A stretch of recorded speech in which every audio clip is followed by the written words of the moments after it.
सदगति काफ़ी अच्छी इंटरेस्टिंग कहानी है। काफ़ी कुछ सीखने को मिलेगा आप इस कहानी को अगर आप पढ़ते हैं, ध्यान से सुनते हैं तो। सदगति अपने आप में बहुत अच्छा टॉपिक है। यह कहानी मुंशी प्रेमचंद्र जी के द्वारा लिखा गया है। तो आज हम लोग इनके बारे में अच्छे से पढ़ने जा रहे हैं इस कहानी को। ठीक है। इस कहानी में एक दुखिया चमार जो होता है उसका क्या वैल्यू है हमारे समाज में वो बताता है। SC/ST का क्या वैल्यू है हमारे समाज में वो बताता है। तो अगर आप SC/ST के हैं तो तब तो और अच्छे से पढ़िएगा। जो बड़े लोग हैं, बड़े लोग इन द सेंस अपने आप को समझते हैं बड़े, ब्राह्मण, राजपूत और भी होते हैं, तो वो लोग भी देखिएगा, ये सब गलत है। ओके, तो सदगति समझते हैं। उसी पे पूरा कहानी निर्दित है। देखिए, सदगति के जो राइटर हैं, जो लेखक हैं, जिन्होंने इस कहानी को लिखा है, उनका नाम है मुंशी प्रेमचंद्र जी। और उनका भी जीवनी एग्ज़ाम में आ जाता है कि मुंशी प्रेमचंद्र जी का जीवन परिचय लिखिए। तो आप ये जो लिखा गया है बस इतना आप लिख सकते हैं उनके बारे में। ठीक है, जीवन परिचय थोड़ा सा मैं आपको बता देता हूँ, बाकी आप स्क्रीनशॉट ले लो और समझ लो। यहाँ पर कुछ समझने वाला है नहीं, आप खुद से भी पढ़ के समझ सकते हैं। काफ़ी इजी हिंदी लिखा हुआ है, ज़्यादा टेढ़ा मेढ़ा हिंदी नहीं है। जैसे कि देखो, इनका जो जन्म हुआ था ना, वो एक छोटे से गांव, लम्ही गांव में हुआ था, जो कि बनारस में पड़ता है। बनारस कहाँ पड़ता है? यूपी में। तो 31 जुलाई 1880 लम्ही गांव में इनका जन्म हुआ था। ओके, और इनका प्रेमचंद्र जी तो नाम था ही, लेकिन प्रेमचंद्र के अलावा भी प्रेमचंद्र से पहले जो इनका नाम था धनपत राय था। ठीक है, इनके चाचा उन्हें नवाब राय भी कहते थे। तो देखो, प्रेमचंद्र नाम इनका बाद में पड़ा, उसके पहले इनके नाम जो था धनपत राय था, और इनके जो चाचा थे इनको नवाब राय भी कहते थे। अब देखो, इनके बारे में थोड़ा और डिटेल में अगर आप जाएंगे तो जब प्रेमचंद्र जी मैट्रिक में पढ़ते थे तभी से लिखने लगे थे। लिखने की जो टैलेंट होता है ना, बचपन से ही समझिए धीरे धीरे आने लगा था इनमें। आप कोई भी चीज़ को शुरू से करोगे, बचपन से करोगे लगातार, और बड़े होते तक तो आप उस चीज़ में माहिर हो जाओगे। तो ये भी वही शुरू से लिखने लगते थे और बचपन से ही लिखते थे, तो माहिर हो गए बड़े हुए तो। ठीक है, उनका बचपन जो है घनघोर गरीबी और दुख में कटा है। और 1901 ईस्वी से लेकर के 1902 ईस्वी में उनके 2 उपन्यास, मतलब इन्होंने 2 उपन्यास लिखे, हम खुरमा एंड हम सवाब, ये दोनों जो है लिखे और ये छपा और ये फिर बिका। ठीक है, प्रेमचंद्र ने पहले उर्दू में लिखना शुरू किया था, लेकिन बाद में वो हिंदी में लिखने लगे थे। तो ये काफ़ी इंपॉर्टेंट लाइन है, आपके एग्ज़ाम में भी ये लाइन जरूर लिखिएगा कि प्रेमचंद्र जी सबसे शुरुआत जब किए थे ना, तो उर्दू में लिखा करते थे, लेकिन समय के साथ इन्होंने हिंदी लिखने लगे और फिर बाद में सिर्फ हिंदी में लिखा करते थे। ठीक है, हिंदी से फिर ज़्यादा लगाव हो गया। तो ये बात है, और भी चीज़ें हैं इनके बारे में इंटरेस्टिंग है। जैसे कि देखिए, उनकी पहली कहानी जो थी उर्दू में थी, क्योंकि शुरुआत इन्होंने क्या किया था, उर्दू में लिखना। तो पहली कहानी भी इनकी किस में थी? उर्दू में थी। उर्दू मासिक जिसका नाम था संसार का सबसे बड़ा अनमोल रतन, उसका नाम था जमाना, में प्रकाशित हुई। 1910 से 1911 की बात है, 1910 से 1911 ईस्वी की बात है। मैं उनका सोज वतन नामक उपन्यास जब्त कर लिया गया। जब्त यानी कुछ समाज को गलत लगा, इसलिए उनको जब्त कर लिया गया। ठीक है, हमीरपुर के कलेक्टर द्वारा सोजो वतन में 600 प्रतियां प्रेमचंद्र के सामने जला दी गई। वहाँ के उस समय के जो IAS अधिकारी थे, कलेक्टर साहब, कहाँ के कलेक्टर साहब? हमीरपुर के। उन्होंने इनका जो ये लिखा था उपन्यास सोज़े वतन, उसकी जो 600 कॉपियाँ थी, फोटोकॉपी जिसको आप बोल सकते हैं, प्रतियाँ, उसको जला दिया गया, प्रेमचंद्र जी के सामने जला दिया गया। और तो अब क्यों जलाया गया ये तो मुझे भी नहीं पता है, लेकिन आप लोग बस याद रखना 600 प्रतियाँ इनकी जला दी गई थी। ठीक है, आज भी आप देखते होंगे बहुत सारी मूवीज़ आती है, जैसे कि बड़े बड़े जो मूवीज़ होते हैं हिस्टोरिकल मूवीज़, जैसे कि रणवीर सिंह का कौन सा तो मूवी था यार, दीपिका पादुकोण के साथ था, हिस्टोरिकल मूवी था वो भी, खिलजी करके कुछ था। तो उस पर भी सरकार ने बैन लगाया था, फिर उसको बैन हटाया। तो उस तरीके से होता है, समाज में होते रहता है ये सब। ठीक है। इसीलिए देखो जब इनकी जो सोजो वतन वाली चीज़ें थी उनकी 600 प्रतियाँ जलाई गई, तो उसके बाद इन्होंने क्या किया प्रेमचंद्र जी ने इसके बाद क्या किया, इसीलिए उन्होंने अपना नाम नवराय बदलना पड़ा। ये सभी घटनाओं के बाद, उनका शुरुआत में नाम नवराय था, लेकिन ये सभी घटना के बाद उन्होंने अपना नाम नवराय से बदल लिया और प्रेमचंद्र रख लिया। ज़माना के संपादक दया नारायण निगम ने उन्हें प्रेमचंद्र नाम दिया था। तो इनको नाम प्रेमचंद्र ये अपने आप खुद से नहीं रखे हैं, इनको नाम किन्हीं और ने दिया है, और दया नारायण ने दिया है। दया नारायण जो थे ज़माना के संपादक थे, ओके। तो 1913 फिर 14 का समय आता है, अगला साल है, ठीक है। उनका उपन्यास सेवा सदन छपा। तो इन्होंने अब उपन्यास लिखना जारी रखा, नो मैटर कि आपके लाइफ में कितनी भी प्रॉब्लम्स आए, इन्होंने नहीं छोड़ा, ये सब लिखना जारी रखा। 1920 में प्रेमचंद्र जी ने गांधी जी के आह्वान पर सरकारी नौकरी से इस्तीफा दे दिया। जब 1920 की बात है, इन्होंने सरकारी नौकरी किया करते थे, तो इन्होंने सरकारी नौकरी 1920 में इस्तीफा दे दिया। क्यों दे दिया? प्रेमचंद्र जी ने गांधी जी के आह्वान पे इन्होंने अपना इस्तीफा दिया था, ठीक है। आह्वान मतलब होता है बुलावा, तो समझ लिया। अब आगे देखिए, आगे मैं चाहता हूँ कि आप लोग खुद से पढ़ें यार, हम लोग कहानी समझते हैं, वैसे थोड़ा सा और मैं समझा देता हूँ कुछ और इम्पोर्टेंट लाइन। 1935 में प्रेमचंद्र वापसी बनारस लौट आए, मतलब इन्होंने बनारस फिर से वापस लौट आए, इनका ओरिजिनल जहाँ पर घर था। और 1935 में ही उन्होंने उनका उपन्यास गोदना छपा, जिसमें गरीबी किसान के कर्जे और दुखों को गाथा है। तो इनके ये इस उपन्यास में, जिसका नाम था गोदना, इस उपन्यास में इनमें ज़्यादातर गरीबी पे फोकस किया है, गरीबी जैसी कहानियाँ लिखी है, और कर्ज, दुख, दर्द, पीड़ा, यही सब लिखा है इन्होंने, ओके। उसके बाद प्रेमचंद्र जी ने 300 से अधिक कहानियाँ लिखी है, ठीक है। समकालीन विषय में उनके अनेक सामाजिक राजनीतिक टिप्पणियाँ हैं। ये समाज सुधारक भी एक तरीके से थे, और इनके समकालीन जो पूरा लाइफ इन्होंने अपना गुजारा है, वहाँ पे इन्होंने सामाजिक टिप्पणियाँ जो होती है ना, कमेंटबाजी, जैसे कि हमारा सरकार अभी मोदी सरकार है, तो हम लोग कमेंट करते हैं और हम बोलते हैं कि ख़राब कर रहा है मोदी, ऐसे कर रहा है, वैसे कर रहा है। तो ये भी अपना क्या करते हैं, तो समाज में क्या गलतियाँ हो रही है उनके मतलब आवाज़ उठाते थे, और राजनीतिक टिप्पणियाँ भी लिखी करते थे। तो ये लिख करके करते थे, तो समाज सुधारक एक तरीके से भी कह सकते हैं इनको, ठीक है। और ये कुछ नाम हैं इनके कला का, याद रख लेना, जैसे कि देखो गवन, निर्मला, सेवा सदन, और भी रंगभूमि, कर्मभूमि, गोदान, उनके उपन्यास हैं। और उनका उपन्यास मंगलसूत्र अधूरी रह गया, मतलब जो इनका एक उपन्यास था मंगलसूत्र, वो अधूरा ही रह गया, पूरा नहीं हो पाया। प्रेमचंद्र ने आम बोलचाल की भाषा में लिखा है, जो मंगलसूत्र था ना इनका उपन्यास, जो अधूरा रह गया, इन्होंने पूरा लिखा ही नहीं। और जितने भी इन्होंने उपन्यास लिखा है, खास करके मंगलसूत्र, वो जो है आम चाल, हम लोग जो बोलते हैं ना, मगही बोल रहे हैं या कुछ भी, जो आम बोलचाल की भाषा होती है, उनमें ही इन्होंने लिख दिया है, ओके। उन्होंने हिंदी की कहानी, जो हिंदी में इन्होंने कहानियाँ लिखी है, वो देखो क्या कैसी है। जो हिंदी में इन्होंने कहानियाँ लिखी है, दुनिया में बेहतरीन कहानियों में जगह दिलाई है, काफ़ी फेमस हुआ है, वर्ल्ड वाइड इनको हिंदी से ही पहचान मिला है, और काफ़ी अच्छा इनको जगह मिला है, बेहतरीन कहानियों में इन्होंने अच्छी सी जगह दिलाई है, बनाई है, ठीक है। उन्होंने हिंदुस्तान का मैक्सिक्स गोरकी कहा जाता है। अब ये बताए मैक्सिमम गोरकी कौन थे? गोकरी, मैक्सिमम गोकरी जो थे, ये नाम से पता चल रहा हो विदेशी है, तो एक बहुत बड़े राइटर थे, और उन्हीं से इनका तुलना किया जाता है कि भारत के मैक्सिमम गोरकी कौन है, तो आप लोग बोलिएगा कि हमारे प्रेमचंद्र जी हैं, ठीक है।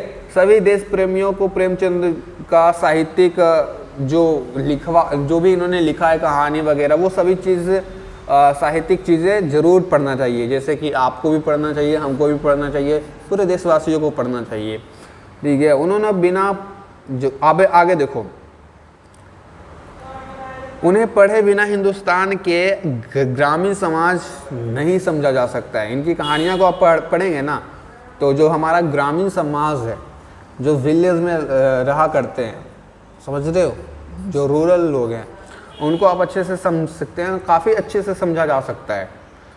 और फिर एट द एंड ये सारी होने के बाद इनका मृत्यु हो जाता है। उनका मृत्यु देहांत जो होता है 1936 में होता है, 8 अक्टूबर 1936 में होता है। और इन्होंने पूरे लाइफ टाइम में गरीबी, संघर्ष, तनावों, बहुत प्रॉब्लम से जूझा इन्होंने।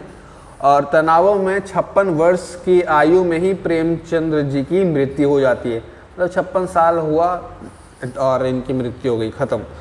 तो ये इनका जीवन परिचय था। देखा, जीवन परिचय करने में कितना टाइम लगा, तो कुछ हार्ड नहीं था यहाँ पर जीवन परिचय में, आप खुद से भी पढ़ सकते थे। लेकिन चलो, जीवन परिचय समझ में आया कि नहीं बस बता देना। अब चलिए इस कहानी को समझते हैं। इस कहानी का ऐसा तो मैं चाहूँ तो देखो, इसका ये बुक है और इस बुक से मैं पूरा पढ़ा सकता हूँ, बट लेकिन समरी आपको जानना ज़्यादा बेहतर रहेगा। ठीक है। इसमें देखिए इस बुक में क्या कैसे लिखा गया है, जैसे पति पत्नी बात कर रहे हैं तो उसका एक एक पॉइंट लिखा गया है। पति पत्नी क्या बोल रहे हैं, हाँ ना तू मैं, पूरा। लेकिन आपके एग्ज़ाम में आपको क्या आता है, एग्ज़ाम में आता क्या है, पूरा कहानी लिखना नहीं, सारांश लिखना आता है वो। तो सारांश पढ़ोगे ना भाई। ऐसा कहानी पढ़ सकते हो, इसका PDF जो है मैंने अपने टेलीग्राम पे डाल दिया है। ओके, तो चलिए इस कहानी के जो सारांश है, जो भी समरी बोलते हो वो पढ़ते हैं और समझते हैं।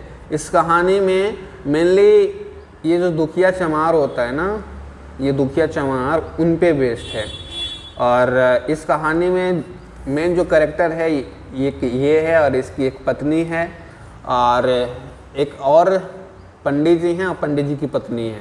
बस इतना ही, 4 लोग का ही इसमें ज़्यादा मेन रोल है इस कहानी में। तो चमार और पंडित जी के बीच की कहानी है। ठीक है, समझ सकते हो पंडित जी कितना सबसे बड़े होते हैं और चमार सबसे छोटा, तो इन दोनों के बीच की कहानी है, भेदभाव की कहानी है।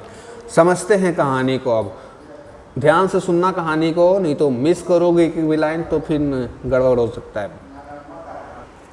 सदगति जो कहानी है, यह जो कहानी है मुंशी प्रेमचंद जी की सर्वश्रेष्ठ, मतलब जो सबसे बेस्ट कहानियाँ होती है उनमें से एक कहानी है। ठीक है, सदगति मुंशी प्रेमचंद जी की सर्वश्रेष्ठ कहानियों में से एक है। इस कहानी में उन्होंने एक ब्राह्मण का नाम होता है घासीराम के द्वारा एक चमार का दुखिया चमार कहते हैं। ठीक है, तो घासीराम एक चमार दुखी पर धर्म के नाम पर किए गए अत्याचार को दिखाया गया है। दुखी अपनी बेटी की सगाई करवाना चाहता है। दुखी मतलब जब भी मैं बोलूँ ना तो आप चमार समझ के चलना है। ठीक है, तो वो जो दुखिया चमार था वो अपनी बेटी का सगाई करवाना चाहता है। और सगाई करवाते कौन है, किनके बिना सगाई नहीं हो पाता है, तो पंडित जी करवाते हैं। तो सगाई करवाना चाहता है दुखिया चमार, तो उसके लिए उसको पंडित जी के पास जाना पड़ेगा। तो देखो क्या होता है कि उसके मन में पंडित जी और उनकी श्रेष्ठता जाति के प्रति अगाध श्रद्धा और दिव्यता का भाव है। देखो ये जो दुखिया चमार था ना, वो पंडित जी की काफ़ी रिस्पेक्ट किया करता था, काफ़ी ज़्यादा, और काफ़ी ज़्यादा श्रद्धा और दिव्यता का भाव रखता था अपने अंदर। उसके बाद क्या होता है, पंडित जी सुगन विचार के लिए तैयार तो हो जाते हैं, मतलब शादी वगैरह जो करवाना था इनकी बेटी के लिए, ये अपना लेके जाता है उसके घर, पंडित जी के घर जाता है दुखिया चमार। फिर बोलता है ऐसा ऐसा बात है पंडित जी, मेरी बच्ची का शादी करना है, ये वो। तो वो जो पंडित जी है ना, सगुन विचार के लिए तो तैयार तो हो जाते हैं, पर उससे पहले वो कुछ जो दुखिया चमार था उससे काम निकलवाना चाहते हैं। ठीक है, ये गया था अपनी बेटी का शादी करवाने पंडित जी के घर, मतलब शादी करवाने नहीं, उनका जो सगुन होता है शादी से पहले निकालने, वो गया था। तो पंडित जी तो राज़ी हो गए, लेकिन राज़ी जो हुए उन्होंने एक शर्त रख दिया एक तरीके का। अब देखो क्या था, उन्होंने क्या करा, दुखिया चमार से, जो चमार था बोला तुम्हारा काम हो जाएगा, तुम्हारी बेटी का मैं शादी वगैरह जो है शगुन निकाल दूंगा, लेकिन उससे पहले तुम मेरे घर में जो काम पड़ा है उसको कंप्लीट कर दो, ख़त्म कर दो। तो उन्होंने चमार से खूब बेगारी करवाई, बेगार काम करवाते रहते थे, मतलब बहुत ज़्यादा काम करवाई। और बेचारा दुखी था, जो चमार था वो काम करने लगा। अब पंडित जी बोले उनके बात को कैसे नकार सकते हैं आप, इतने बड़े लोग हैं, दिव्य लोग हैं, कैसे नकार सकते हो। तो बेचारा जो दुखी चमार था वो घास काटने लगता है, बोझा उठाने लगता है, और घास काटने वाला काम था। और उसको एक सबसे ज़्यादा जो बड़ा काम दे दिया गया था ना, एक बहुत ही मतलब मजबूत लकड़ी थी, बहुत ज़्यादा कठोर लकड़ी थी। अब बोला था तुमको ये कुल्हाड़ी लो और इसको फाड़ दो। बहुत सारे लोग, पंडित जी ने बोला, बहुत सारे लोगों ने प्रयास किया लेकिन उसने नहीं फटा, लेकिन तुमको फाड़ना पड़ेगा। तो वो एक कठोर लकड़ी को फाड़ने के लिए पंडित जी उस दुखिया चमार को दे देते हैं। और बेचारे दुखिया जो चमार था, उन्होंने जीवन में कभी वो लकड़ी फाड़ी नहीं थी, तो उसके पास ऐसा कुछ अनुभव नहीं था, ये लकड़ी फाड़ने का अनुभव नहीं था। और लकड़ी भी कोई नॉर्मल लकड़ी नहीं थी, बहुत ही मजबूत कठोर लकड़ी थी। तो उनके पास देखिए, दुखिया चमार जो था उसके पास अनुभव नहीं था, एक्सपीरियंस नहीं था, और लकड़ी भी बहुत कठोर थी। लकड़ी कठोर नहीं रहती है, हल्की रहती तो फट जाता, लेकिन कठोर लकड़ी थी, इसीलिए वो लगा रहा। फिर देखो क्या होता है, पंडित जी उससे थोड़ा चिल्लम पी लूँ तो ताकत मिल जाए। अब इस लाइन का ये मतलब है कि वो लकड़ी फाड़ने तो लग जाता है, ठीक है, अपना जी जान लगाने लगता है, कुल्हाड़ी उठाता है, लकड़ी फाड़ने लग जाता है, लेकिन लकड़ी चूँकि बहुत कठोर था तो लकड़ी फट नहीं रहा था, तो बहुत थक गया था। सुबह से उसने कुछ खाया भी नहीं था, ठीक है, तो सुबह से कुछ खाया भी नहीं था, ऊपर से ये लकड़ी फाड़ रहा था, तो बहुत जान लगा रहा था लेकिन फट नहीं रहा था। फिर थक जाता है लकड़ी फाड़ते फाड़ते, मतलब होता है थकान होता है ना, कोई भी काम करते रहो लगातार तो थक जाता। तो ये जो दुखिया चमार था वो भी थक गया था, और थक गया था तो फिर क्या कहता है, थोड़ा चिल्लम, कुछ तो खाया नहीं था तो उसने चिल्लम का बात करी। चिल्लम जो गांजा वगैरह आज के टाइम पे पीते हैं, तो बोलता है थोड़ा चिल्लम पी लूँ तो मुझे ताकत मिल जाए। तो ये ऐसा सोचा, दुखिया चमार ने सोचा कि थोड़ा चिल्लम अगर पी लेते हैं तो ये जो थके हैं लकड़ी तोड़ते तोड़ते, तो थकावट ख़त्म हो और थोड़ा सा ताकत मिले, ताकि मैं फिर से वही काम को कंटिन्यू करूं और इस लकड़ी को फाड़ूं। तो थोड़ा सा चिल्लम की वो सोचता है। उसके बाद क्या करता है, चिल्लम के लिए उसके आसपास आग नहीं था, बिना आग का तो चिल्लम जलेगा नहीं, तो चिल्लम के लिए उसके पास आग नहीं था। तो वो क्या करता है, चिल्लम में जो आग होता है उसके लिए आग वो कहाँ से लाता है, तो वो आग जो है पंडित जी के घर में, मतलब आग मांगने चल जाता है। देखो चिल्लम जो था बगल वाले घर से जाके ले आता है, वहीं पड़ोसी से चिल्लम ले आया, लेकिन चिल्लम में आग जो था उस घर में बोला कि मेरे पास आग तो नहीं है, तो पड़ोसिया नहीं दिया। तो बोला आग किससे मांगे भाई, आग तू नहीं दिया है, तो आग मांगने चल जाता है पंडित जी के घर। तो पंडित जी के घर में काम कर रहा था, उन्हीं के घर में फिर अंदर चल जाता है, घर के अंदर। अब एक चमार पंडित जी के घर में घुस जाएगा तो घोर पाप हो गया ना यार, समझ रहे हो, घोर पाप हो गया। तो पंडित जी के घर में घुस गया आग मांगने के लिए, ज़्यादा दूर नहीं घुसा था, गेट के थोड़ा 2-3 कदम आगे घुसा था, ये नहीं कि बेडरूम में घुस गया, नहीं, गेट था 2-3 कदम आगे घुसा होगा, तो घर में घुस गया, इतना मान के चलो तुम लोग, ठीक है। तो घर में घुस गया, उसके बाद क्या होता है, बवाल होता है। उनकी जो पत्नी होती है पंडिताइन जी, वो गरमा जाती है कि चमार हमारे घरवा में कैसे घुस गया है, ऐसे करके। उसके बाद जब पंडिताइन गरमाती है तो पंडिताइन तो अब थैडी पंडिताइन अपनी पति को भी सुनाती है, मतलब पंडित जी को भी खड़ा खोटा सुनाती है, कैसा कैसा लोग को रखते हैं आप लोग काम पे, देख रहे हैं, कुछ सोचा समझा नहीं, घर में घुस गया, गरमा जाती है, पूरा एकदम मूड ऑफ हो जाता है पंडिताइन जी का उस चमार को अपने घर में देख करके। तो ठीक है, उसके बाद क्या करती है पंडिताइन, थोड़ा सा मूड कंट्रोल होता है, थोड़ा सा मूड ठीक होता है। उसके बाद जो चमार आग मांगने गया था वो आग दे देती है, पंडिताइन आग उसको दे देती है, लेकिन बोलती है तुमको मैं आके नहीं दे रही, तुम्हारे आसपास जाना भी पाप है। तो वो आग देती है, लेकिन कैसे देती है, फेंक के, दूरी से फेंक के आग देती है। तो पंडिताइन ने आग तो दिया, पंडिताइन ने आग तो दिया लेकिन बहुत दूर से फेंका था, ठीक है, 2 गज की दूरी मान के चल सकती हो, उतना दूर से इन्होंने आग फेंका था। वही वाली लाइन लिखी है, चिमटे से आग दुखी के तरफ फेंक दिया। ओके, दुखी पंडित, जो दुखी चमार था वो पंडिताइन जो थी उनको माता कहता था, कस जो आग था उस आग जब फेंका था ना चमार के, तो उसके बाल वगैरह पे आके लग गया, तो बाल वगैरह पे लग गया, थोड़ा वगैरह जल गया, तो ठीक है, तो उतना वो सह लेता है। चमार बोलता है ठीक है कोई बात नहीं, चलता है, इतना बेचारा सह लिया। फिर चिल्लम वगैरह वो पीता है और थोड़ा बहुत ताकत आता है चिल्लम वगैरह पीने से। उसके बाद क्या करता है, उसके बाद वो फिर से काम पे लग जाता है, और क्या, लकड़ी फाड़ने लग जाता है। वही कठोर लकड़ी, याद करो बहुत कठोर था लकड़ी, फटे नहीं फट रहा था इतना ज़्यादा मेहनत करने के बाद भी।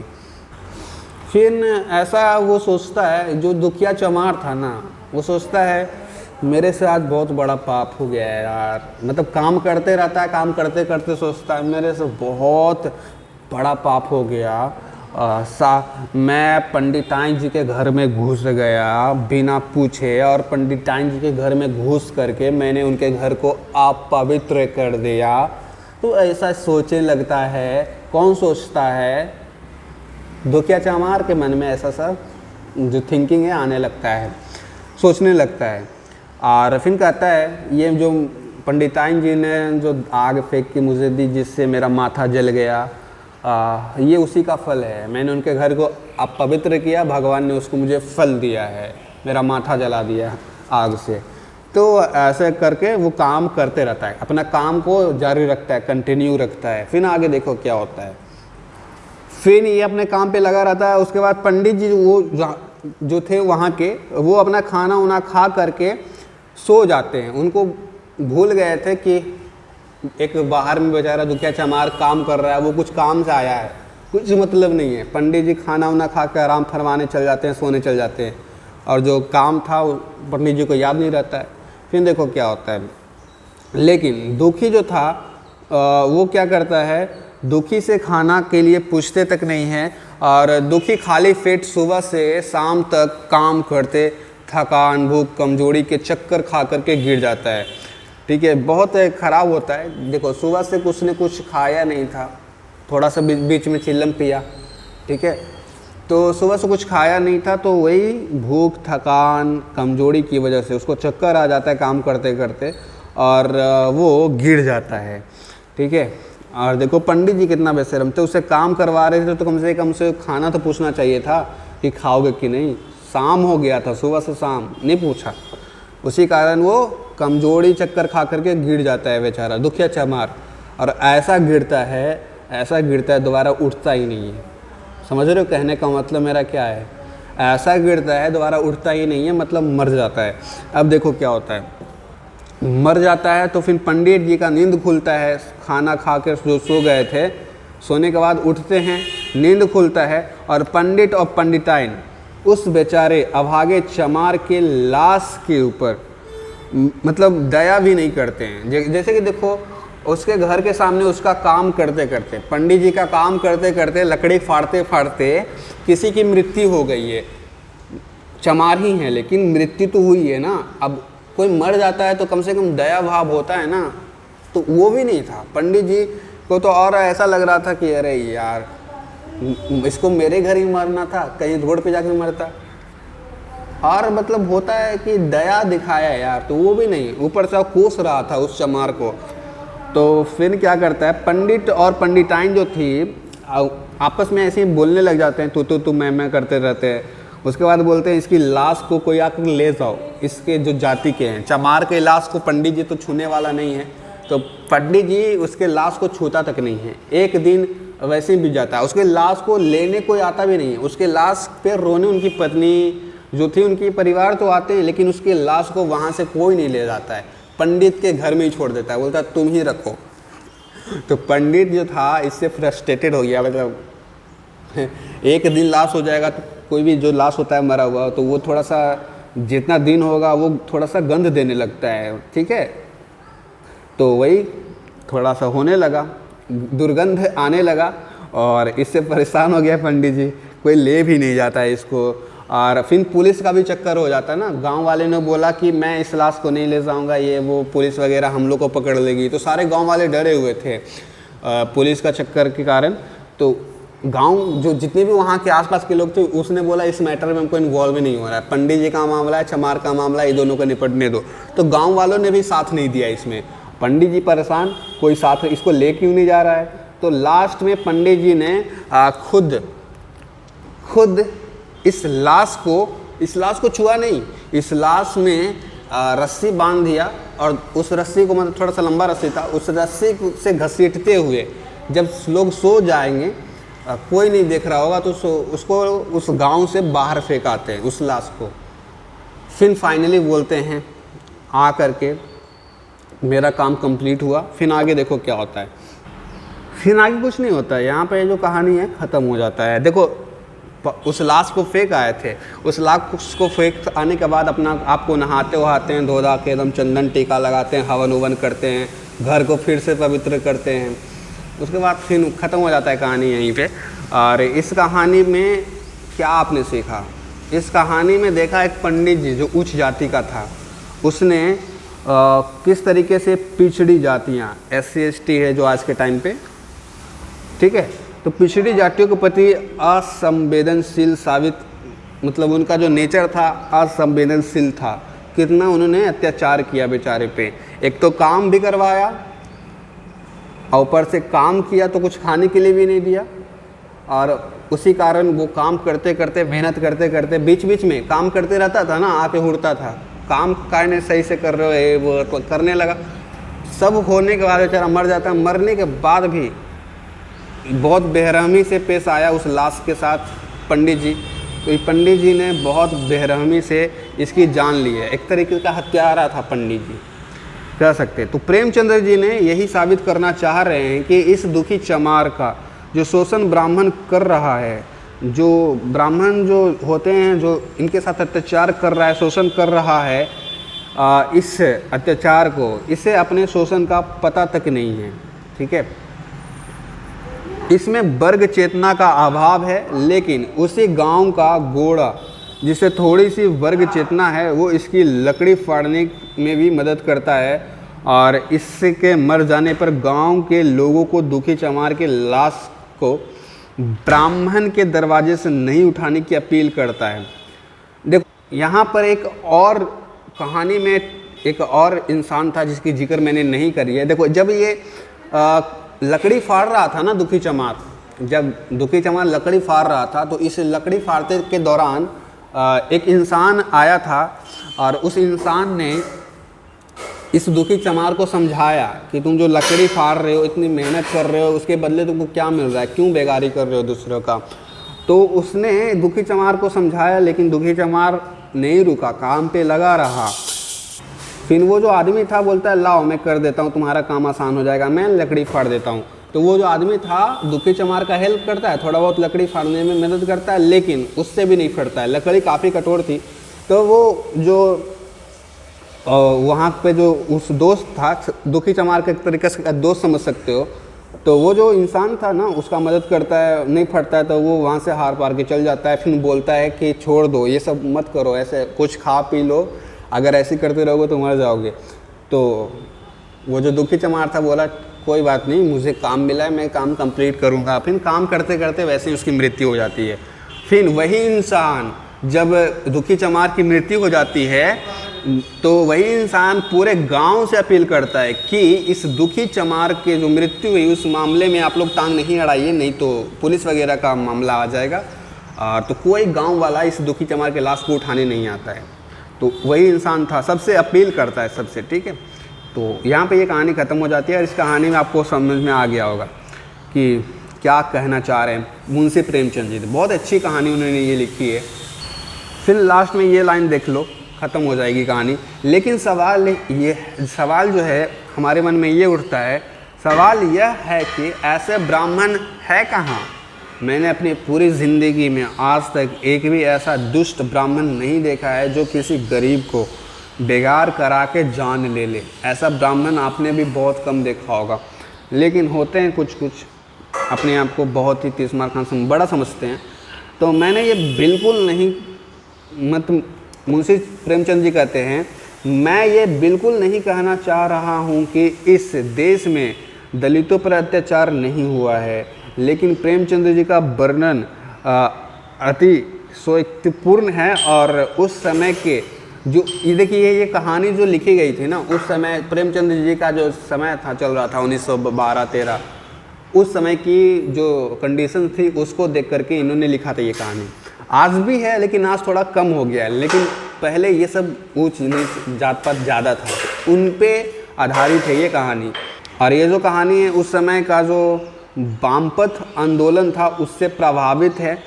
और उस समय बहुत ये जो आंदोलन था ना, सजदा ज़हीर की प्रेरणा से भारत के लखनऊ में 1936 में पहली बार प्रगतिशील लेखक संघ का अधिवेशन हुआ, और जिसकी अध्यक्षता प्रेमचंद्र जी कर रहे थे।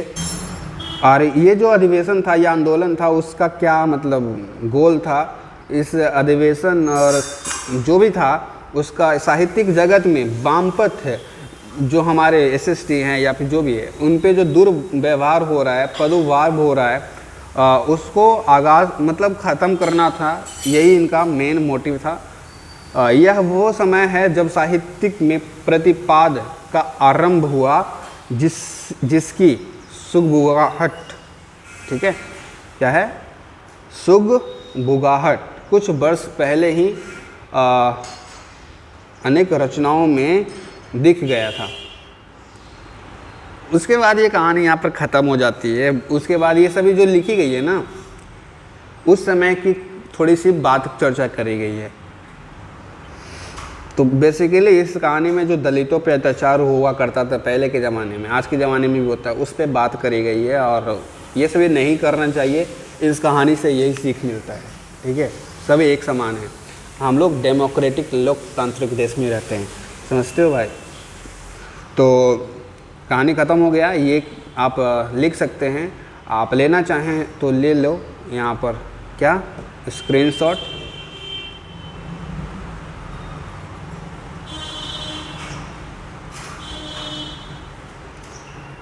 बाकी वीडियो को पीछे करके भी पढ़ सकते हो, दोबारा फिर से जो स्क्रीनशॉट वीडियो को रोक के ले सकते हो, ठीक है। फिलहाल आज के लिए इतना ही, मिलते हैं अगले वीडियो में।